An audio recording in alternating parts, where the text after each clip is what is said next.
Here is the breaking news, ladies and gentlemen. Australia Bondi Beach attack developments related. Police have charged a surviving suspect from the deadly Bondi Beach shooting as the first funerals for victims are held. Mongers gathered near tributes to Sydney. I have another breaking news back to back, ladies and gentlemen. UK political news, foreign interference probe. The UK government has launched an independent investigation into foreign interference in politics following a bribery scandal involving a former lawmaker.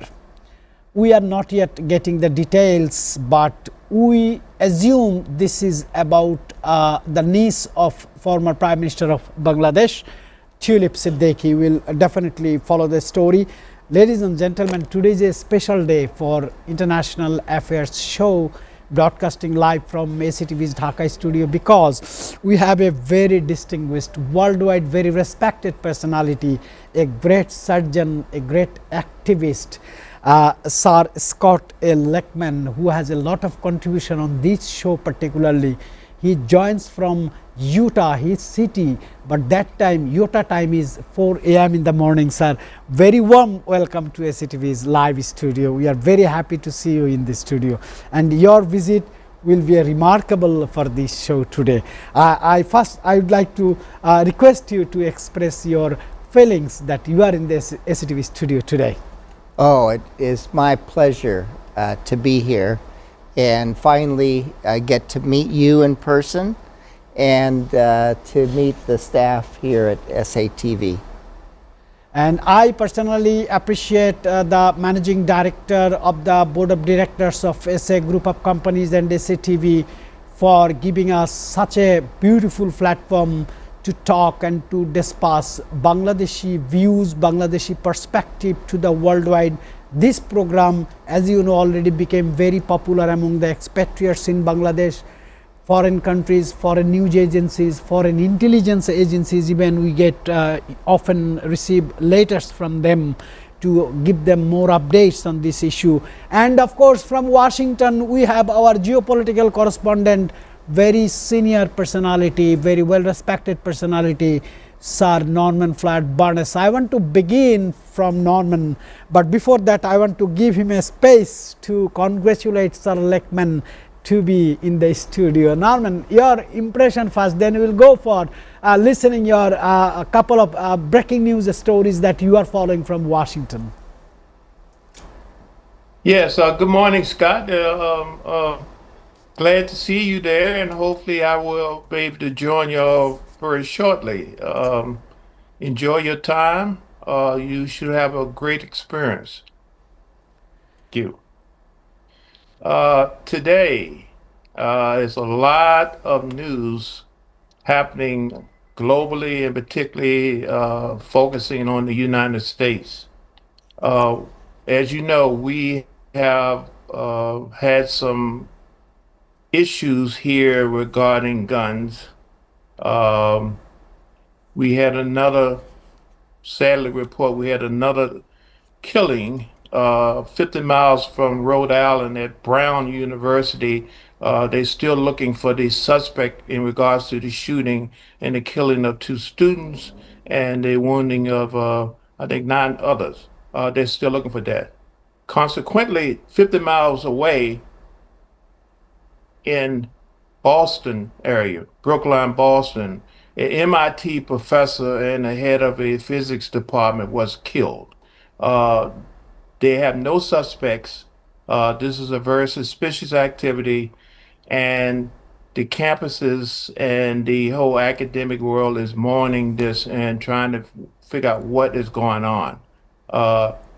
The FBI stated that the 2 incidents have no suspects, but there's no nexus between the 2 incidents regarding that. So we have 2 incidents 50 miles apart regarding shootings and killings, and the suspects have yet to be located.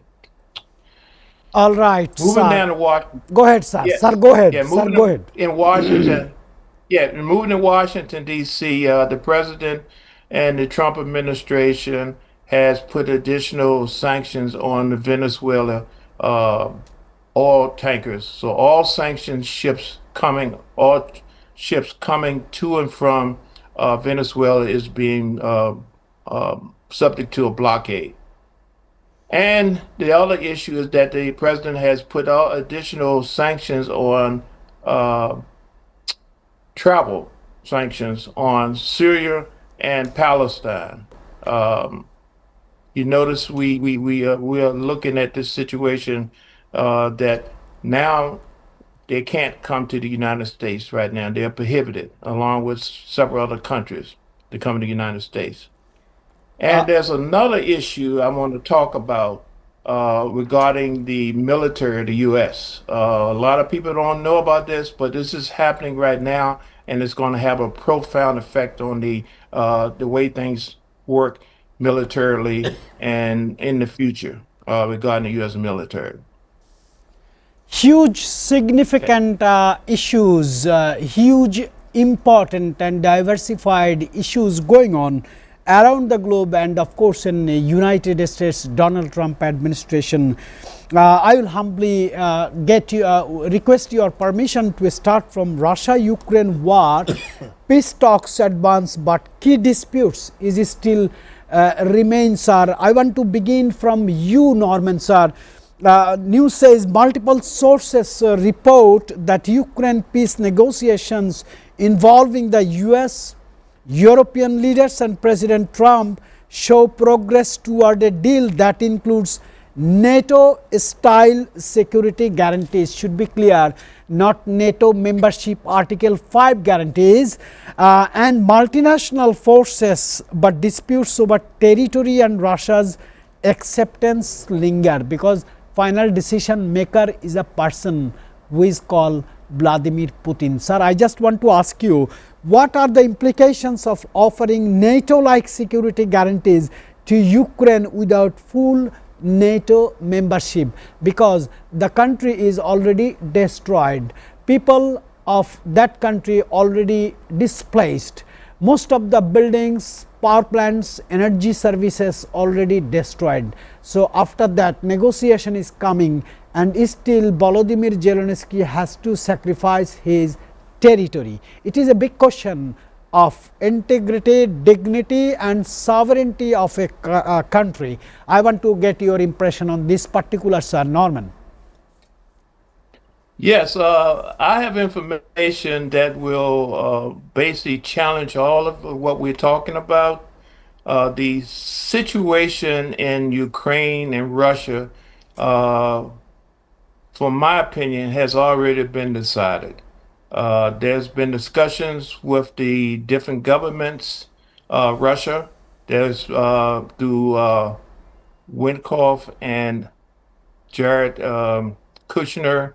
There's been discussions about how things are going to be managed as we move forward.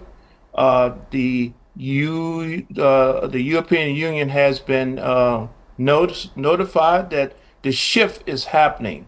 The United States is in the process of changing this military combatant structure globally, and part of that is meaning a reduction in military presence in Europe and the Middle East and Africa.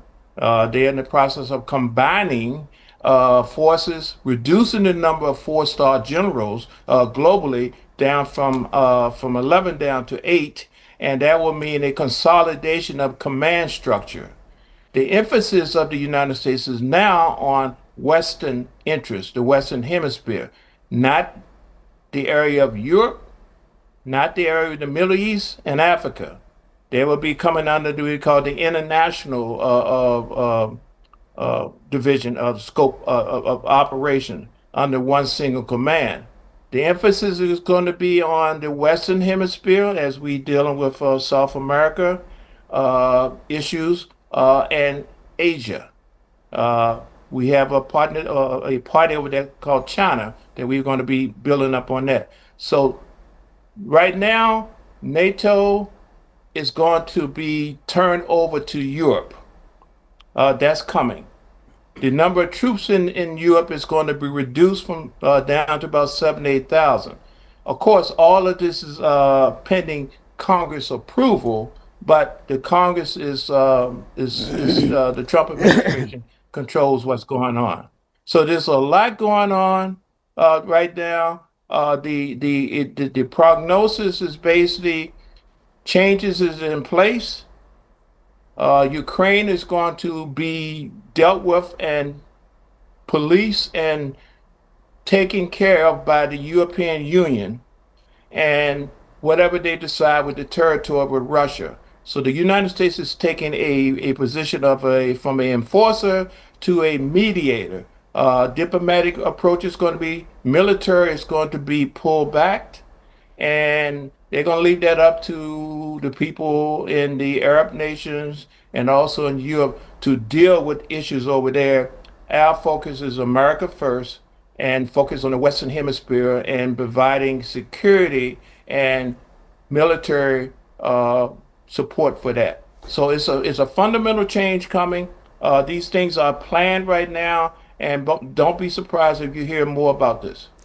All right, sir. Let us come back to the studio. Here is one of the most experienced personality I have ever met in my long journalism career, Sir Scott Ehrlichman. Sir, Norman indicated the European Union led negotiation. I thought I should ask you a question. Can European-led peacekeeping ensure long-term stability if Russia refuses to negotiate it? Because we did not get any version, any reaction, any expression from Vladimir Putin himself, from his foreign secretary or foreign minister, Sergei Lavrov, or from anyone from the list of his generals who are engaged in the war. Yes. So as far as achieving an agreement, I'm not sure how much closer we are. Listening to Norman, it sounds like the U.S. is in the process of retreating, and our leverage is going to be less. Trump wants a deal. He cares less about the outcome. He just wants a deal. Europe, however, sees the danger of Russia. And so, these sticking points, territory, security guarantees, those are the two biggest sticking points. Now, what's also developed in the last few days is that the EU has these frozen Russian assets in Belgium, $240 billion. And so they want, they're in the process of taking that money and guaranteeing loans to Ukraine. At least $200 billion. Again, loans, but Ukraine that should apply or supply enough money to keep Ukraine going for a couple more years of fighting. Now that makes some assumptions. One, it's a loan to be paid back if Russia pays reparations to Ukraine. Not much chance of that. Right. In which case it would be a grant. The other factor, so I think that may put on some pressure on Russia to come up with a deal. Because Europe sees the threat. It's real to them. As far as the United States, it seems farther away. So this is a new development that may make Russia want to make a deal. In one sentence, if I very humbly ask you, do you think things are going to be more complicated because direct control on this negotiation, Donald Trump has lost his credibility? Now, European led negotiations are working in Berlin. Do you think Vladimir Putin will truly put his focus and making and coming in a deal with Europeans? Well, I think Europe has more at stake, and so I think they will be a much more credible negotiator with Russia. Then Donald Trump. Yes. Ladies and gentlemen, let me welcome our international affairs commentator Shamsul Alam Pantho in the studio. I will have to deal with him. One is, what are the latest breaking news stories he has gathered this morning? I want to listen on behalf of all of you. And number two is, I have a very tough question for him: how my territorial disputes over Donbas and Crimea affect the sustainability of any peace agreement, because Russia is going to win this long war. Thank you so much, Mr. Kanchan, for introducing me into the show. I first want to begin by giving my greetings to Dr. Scott Leckman to be here in the studio. It's a very big pleasure for me to have you here. And of course, we have Norman Floyd Barnes joining us through Zoom from Washington, D.C. Well, first off, let me give the updates as I find them. U.S. President Donald Trump has announced on Tuesday a total and complete blockade of all sanctioned oil tankers entering and or leaving Venezuelan waters. I believe the tensions in the Caribbean has escalated to a certain degree.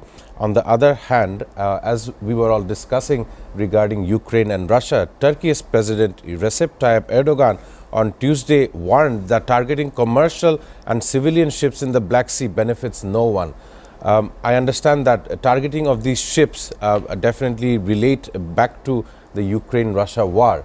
And of course, we know that the Zaporizhia nuclear power plant is receiving electricity through a single external power line after a fire damaged infrastructure linking the facility to a nearby thermal plant, according to a statement on its Telegram channel. These are the latest updates that I have with me today. But as for your second part of the question, how the territorial damages are going across the world, I want to mention that today there is a newfound order that we see. U.S. President Donald Trump and Venezuela of Nicolas Maduro, they are sharing a lot of hostility, especially with economic and trade. Their oil is being sanctioned, and of course the control over the Caribbean Sea is largely at the hands of the U.S. military. On the other side, we understand that European nations on UN Security Council condemn record violence by Israeli settlers. They are talking about the resolution 2334, which explicitly condemns settlement activities and calls on Israel to respect its obligations under international law. There are so many things happening around the globe. I actually cannot make decision which one I should pick and which one I should drop. But let me go to Washington, D.C. again. Sir, as you are mentioning, the Congress has a big role in today's situation, especially Ukraine and Russia issue. I framed a question for you. What role should the United States Congress play in approving security commitments tied to this deal, or disapproving, I mean bouncing this proposal from Donald J. Trump, the President of United States of America? Basically, Congress has been briefed on exactly what the transition is. As I mentioned before, things are happening, and the issue is that America is now focusing on the homeland. They are trying to get out of these conflicts globally. They want to shift our focus from being a global enforcer, the policeman of the world, to the mediator. They want to negotiate with the countries and try to bring to a term where they can coexist and not kill each other. The part of military actions, it's been discussed that we want to reduce the amount of interactions that we do outside of the Western Hemisphere. The Congress has basically talked about the budget, talked about spending, and monies has been put in place, forecast for the budget to provide military support for the homeland, not the international affairs. So you're going to see a lot of shifting. Congress is remember, this is a Trump administration Congress. They're going to follow what the president recommends. They have been briefed on the plan, so the plan is already there. The implementation is now taking place. So the impact is going to be based on follow the plan, follow the plan. Excellent, excellent, sir. I was directed by the production control room to go for a short break, but I'm greedy of journalism. I want to do a question for Sir Scott Lekman. Sir, you are talking about the reshaping of the security of Western world, especially you meant European countries. The question is, how might a peace deal reshape Russia's broader relationship with the West? I especially mean the European countries, not with the North American countries like USA or Canada. Well, I think there's not much trust between Russia and the Europeans. So I think that would be difficult to restore. The head of MI6 in the UK recently had a press conference, which was very unusual, and she called out the transgressions by Russia that are already taking place. So I think any peace deal, if it were to be achieved, would be under suspicion continuously. Very clear, loud and clear, but our international affairs commentator always follow this event. I just want to get his last take on this particular. Sir, do you think the outcome from Berlin conference will bring a surprise to the world that war between Russia and Ukraine is ended? No further movement by Vladimir Putin, no further escalation is going on that zone, particularly in Europe, or you assume things are going to be more complicated and volatile? Thanks for the question. I will try to be as precise as I can be. First off, we know that this war has prolonged its certain time. It's been 3.5 years that this war has gone. It has disrupted the oil markets as well as the grain markets or agricultural markets that Ukraine usually exports around the globe. As per your question, because of the Berlin talks as of recent, we understand that Ukraine has removed its bid to join NATO, and a very big update that has come about this week, and we understand that a peace treaty between the two sides would definitely be important for future decades to come. We know that almost 20,000 children have been displaced because of this war between Ukraine and Russia. So once again, I am very optimistic regarding the fact that the peace could be sustained, given that Europe is in talks with Ukraine itself, and of course we need to look beyond the differences and indifferences between both Ukraine and Russia.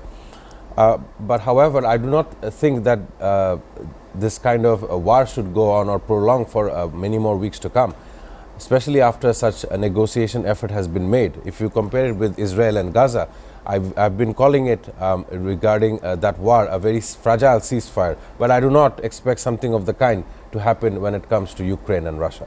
I appreciate your perspective and the way you analyze the subject.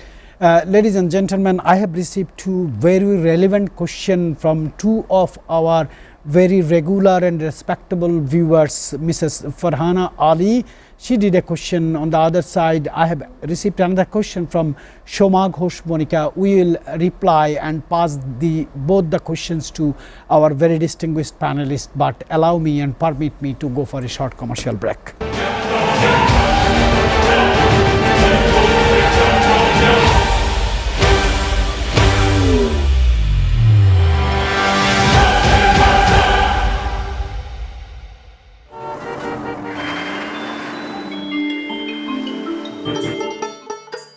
সারা দেশে লাখো মানুষের কঠোর কর্মতৎপরতা ও নিষ্ঠায় SA পরিবহন parcel and courier service এখন 16 কোটি মানুষের হাতের নাগালে।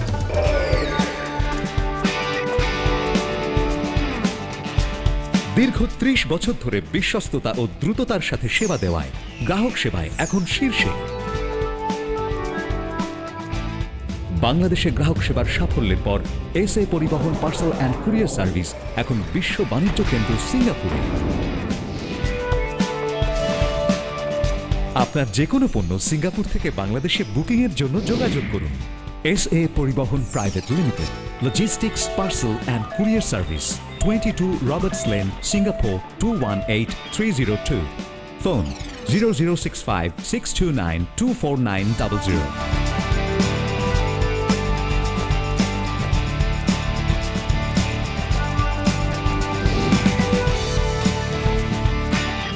বাংলাদেশ থেকে সিঙ্গাপুরে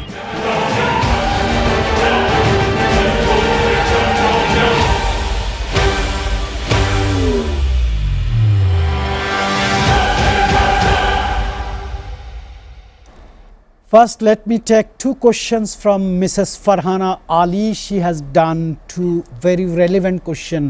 I'm sure Norman would be the best choice to face these questions. Farhana Ali says, US leadership and policy, how are recent moves by the US administration influencing global alliances and international stability? I found this question very interesting, and she also has done another question: how effective has NATO been in responding to today's security challenges, and are its red lines clear enough? Very smart questions from Farhana Ali. Thank you very much. Norman, would you mind to face these two questions from Mrs. Farhana Ali?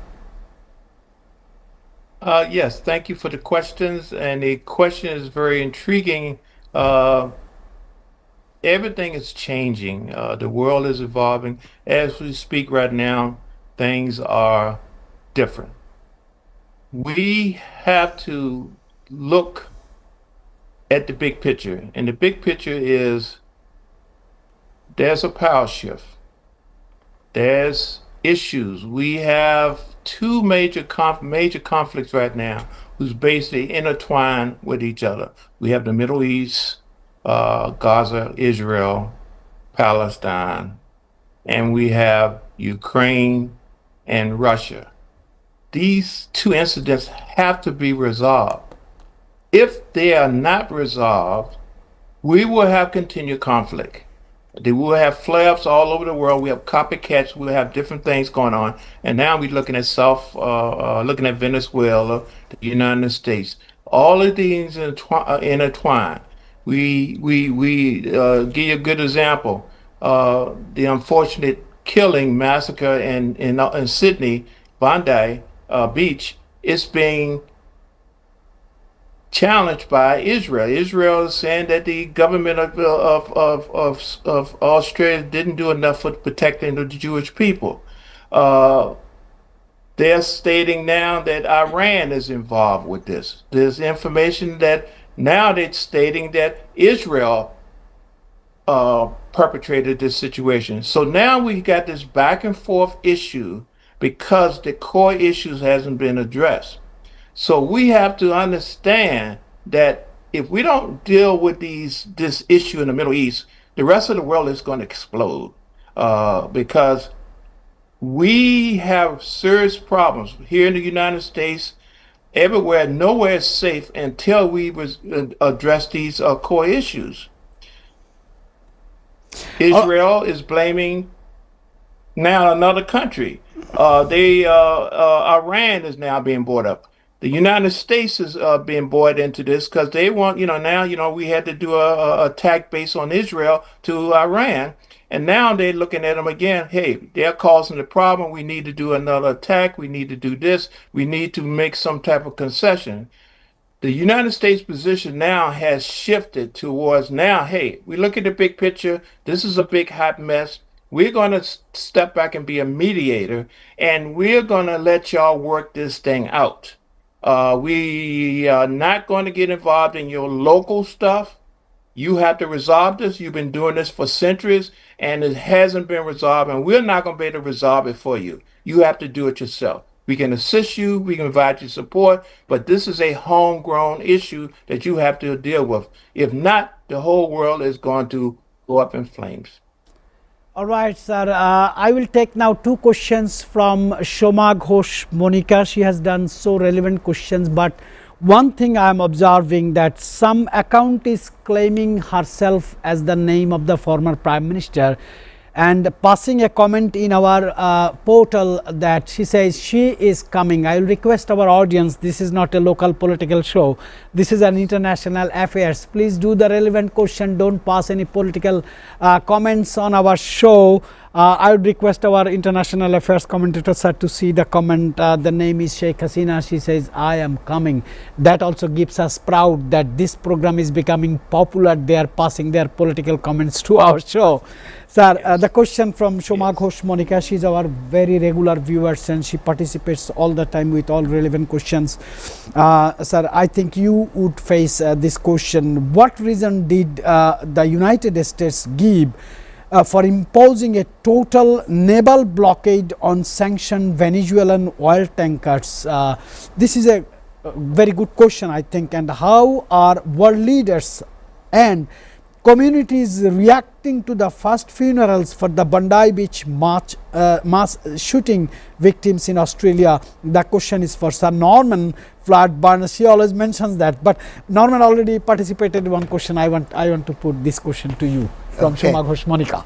So the first question, repeat it again for me. Yeah, she says, what reasons did the United States give Yes. for imposing a total naval blockade on Yes. Venezuelan oil tanker? So the reason given is that they were going to, the U.S. was going to block any sanctioned oil tankers. And I'm not sure what that means. Chevron operates in Venezuela, so presumably any oil, any Chevron oil would be okay. So I'm not sure. You know, they've seized one tanker. I'm not sure which other ones they're going to seize.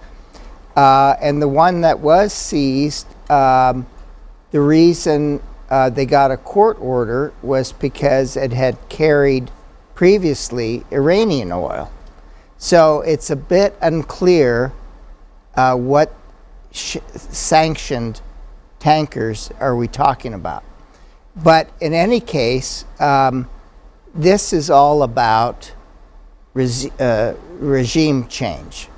Has nothing to do about drugs. That was the beginning, but that was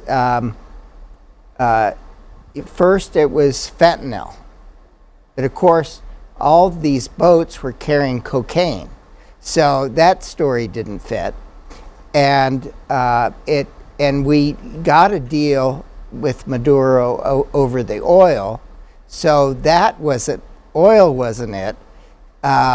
So I think Secretary of State Rubio is getting his wish, because his background, you know, his family originally came from Cuba, and there's this relationship with Cuba, so it's goes back to regime change. So things are going to be complicated, but as a journalist, I personally find a very fascinating movement diversification.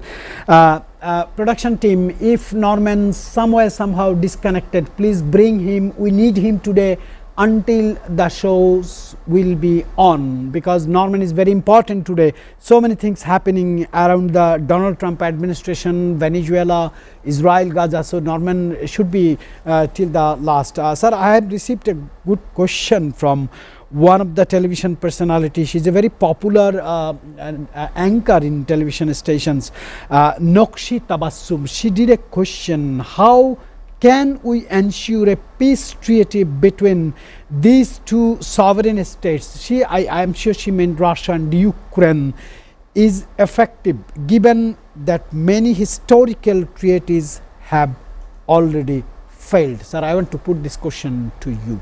Thank you so much, Mr. Kanchan, and thank you to respected audience for passing the question to us through Facebook. Of course, at this moment we must give some kind of notice because in 1991 these two territories did belong under the same banner, as far as I know, and you know, the fallout happened and everyone came back. The Soviet Union had fell out, and of course the people currently in Russia do want a reunification. This is an ideology that even if you look at China and Taiwan, it's still there as far as territorial warfare is concerned. But I was listening to Norman Floyd Barnes as he was talking about the Bondi Beach attack on Jewish holiday Hanukkah, and I know that according to CNN, it says that the Philippines, another nation that Mr. Norman Floyd Barnes had ignored, the Philippines' long battle against Islamist extremism is back on the spotlight after this Bondi Beach attack. The attackers who carried out the killing of 15 people on that on the beach, 16 people on the beach. Just a month ago, they were traveling to the Philippines, and according to there was a father and son duo, Mr. Sajid and Naveed Akram. So they traveled to the Philippines and they received some kind of training before conducting such an attack. That is as far as I understand. And if you would come back to the recent issue as commenting on Facebook, if a peace can be achieved between Ukraine and Russia, of course, one must understand the intention of the both sides. Russia does not want NATO advancing on its border, and we know that Ukraine does share a big border between Russia and Ukraine. And the eastern flank, almost 25 to 30%, is now taken by the Russian military, of course, by force. If you look at the Donbas region, a couple of days ago, Vladimir Putin had visited India to meet Narendra Modi, and the optics were insane and optics were very nice to see.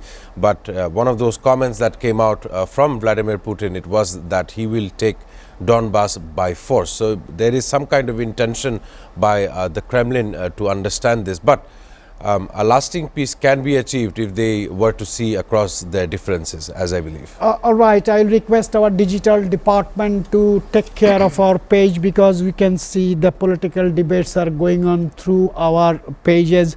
Somebody is commenting and claiming that she's the former Prime Minister. Somebody is responding, very ugly responded. We don't want that. Please take care and follow the editorial policy given by the top management. I want to come to Sir Lekman. Sir, you have heard that Vladimir Putin is very arrogant to take the territories he has already occupied. He has given it number one that he will not leave this territory. If he is decided on that, do you think negotiation will move forward, or again negotiation will fall down? I think Putin will not be satisfied with what he's taken. I think he needs more. He wants more. He wants all of Ukraine.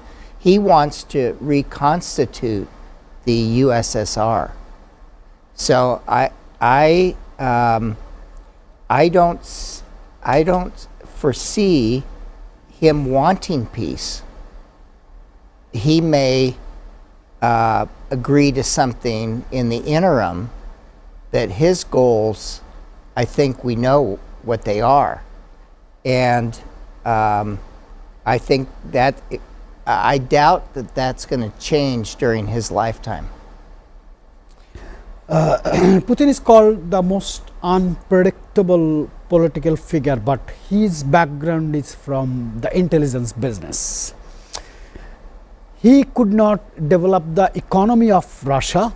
He could not give them Russian a very peaceful and rich life, social security, but he is into war. He have lost 1.5 million soldiers in different wars total. How he gonna face or confess Russian people in the history, sir? Well, the victors write the history, so we'll have to see if he's victorious. If this is the best he can do, then I don't think he'll fare well in history. I want to mix two issues now. One is Trump's lawsuit to British Broadcasting Corporation and Gaza-Israel issue together, because this thing somehow, some way has been in the same basket right now. Trump administration headline says lawsuit, fentanyl policy and the global diplomacy. First, I want to get the feedback from our international affairs commentator. He delivers in a very fascinating way. President Trump is in the news for a major defamation lawsuit against the British Broadcasting Corporation, aggressive drug policy moves and his global diplomatic role, especially linking peace deals in Gaza with focus on Ukraine. Very complicated lines written by Washington Post. I want to ask you, sir, question.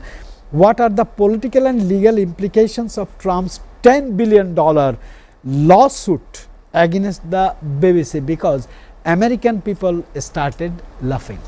Thanks for the question. I believe this is an issue that does have some kind of updates. The figure that you said, 10 billion, it was far less a couple of weeks ago. We know that the BBC CEO Tim Davie had resigned just when this issue was coming about. However, it comes with a public BBC should come up with a public apology, because they have made mistakes in the past and they have followed a set of rules in order to do some kind of damage control.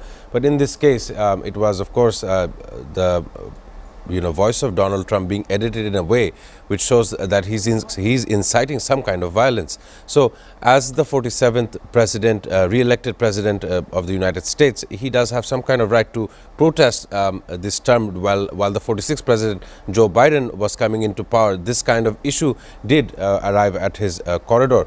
But once again, he must understand that this does have some kind of reputational damage towards the BBC, as well as the defamation that he says to himself. So this might bring about some kind of faltering of ties between the United Kingdom as well as the United States of America. Mind you that he had visited the United Kingdom very recently, more than I think 2 or 3 times this year, and there was a certain number of disregard or dissatisfaction amongst the British people, as far as I know. And if you were to generalize his leadership as of now, there is some news that I want to give out. The U.S. transferred 22 Cuban migrants to its naval base at Guantanamo Bay, Cuba, despite a federal judge ruling that the administration exceeded its authority in holding migrants at the facility, according to a report on Tuesday. So these are just a very small issues that coming about, but every now and then an executive order shall be signed by Mr. Donald J. Trump, and because of that the courts will say that is not how you will proceed. So of course it should be a team effort, not just the vocal voices of just one president. It should be the entire administration voicing their concerns, not for international issues but for issues that concern common Americans. Let me go to a gentleman. I call him gentleman because I have seen him, his presentation, his knowledge, his wisdom. Sir, you have seen so many presidents in your country, living in the White House, dealing the world, dealing Americans. Last night I was watching one ABC News reel. President is addressing a journalist obnoxious, uncouth. President threatened the journalist. President has made a $10 billion lawsuit for another country's media outlets. Do you think these are very unprecedented behavior from a president from United States of America, and do you feel regret for that? Certainly his behavior is one I haven't seen from a president before. The presidents in my lifetime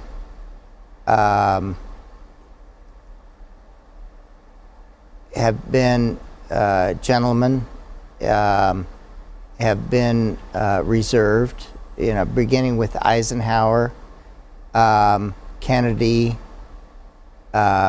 Nixon, you have seen Johnson, Reagan too. So Yeah, this is behavior which is unprecedented, and I hope that this will be the exception. All right, sir, I really appreciate the way you described in a humble way, but you have expressed your personal opinion. You have seen so many presidents. I have started to see and following the presidents from Ronald Reagan era. I was following every president, but this is too much. Ladies and gentlemen, I apologize for a short commercial break. After the break, we'll again discuss so many important issues, and I'm sure Norman will be online from Washington that time.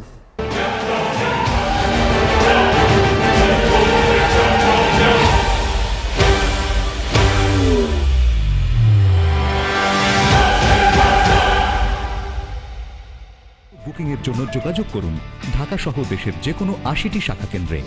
SA পরিবহন parcel and courier service, আপনার সেবা সব সময়।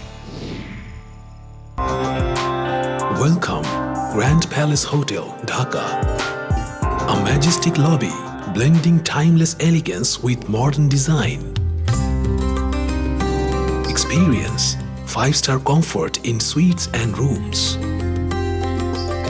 Sophisticated fine dining restaurant. Crystal clear swimming pool for ultimate relaxation. Modern gym and serene spa for well-being.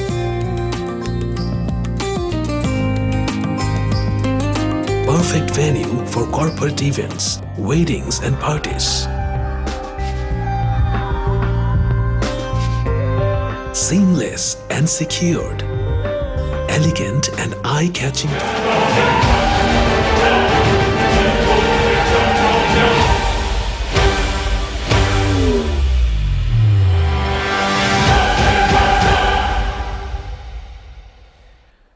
Welcome back, ladies and gentlemen. I framed a question for Sir Scott Lekman. Sir, is Trump's diplomatic footprint strengthening U.S. global influence or overextending it during his time? Because he has just passed 12 months. Still, you will have to tolerate this president another 36 more months in White House. But who's counting? Well, I think the world is now trying to learn how to live without the United States. The EU is starting to figure out that they can't count on the U.S. They are increasing their military spending. In the short term, they're going to need U.S. weapons, but they'll pay for it. So many alliances have been broken. The America First slogan seems to be resulting in America alone. All right, sir. It will be injustice to our audience if we don't give some developments on major earthquakes in Japan, over other significant world incidents we have. We have devastating floods in Indonesia and Southeast Asia. But let us talk about Israel, Gaza. We have got back Norman. Norman, thank you very, very much.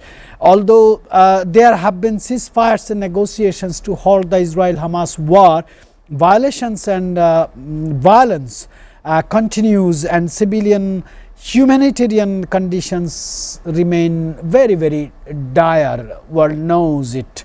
I just want to know from you, what are the main obstacles preventing a lasting and enforceable ceasefire in Gaza? Because Netanyahu is not listening anyone, even his boss, Donald J. Trump.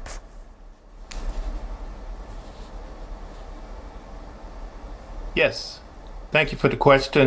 One word: trust. The lack of trust No one trusts each other. Certain people, certain countries are saying they want to participate. They will to provide support. They provide resources. They provide people, and nothing has happened. So the situation right now is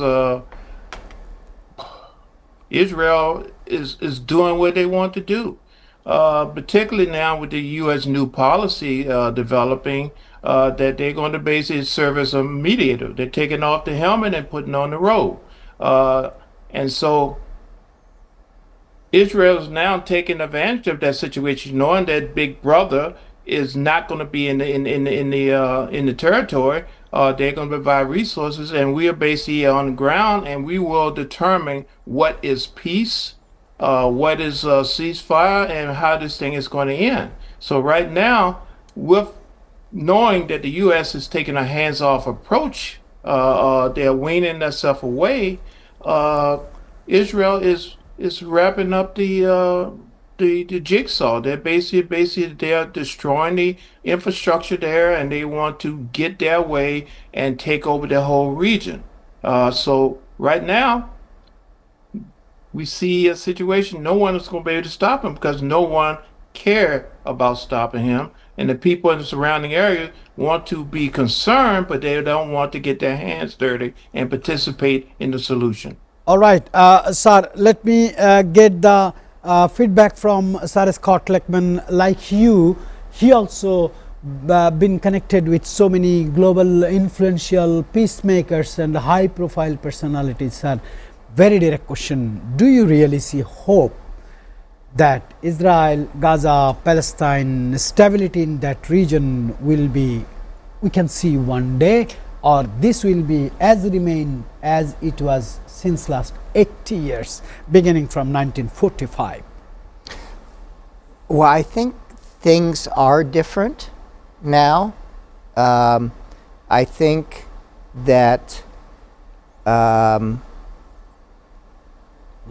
we've been able to see what Israel's done in the last 2 years, and I think for almost all the world it is too much, and I think they have lost the public relations battle. More and more countries are turning on Israel. So I think there's more hope for a resolution, a final resolution to this region, more so than in the past. The U.S. support, I think, is waning.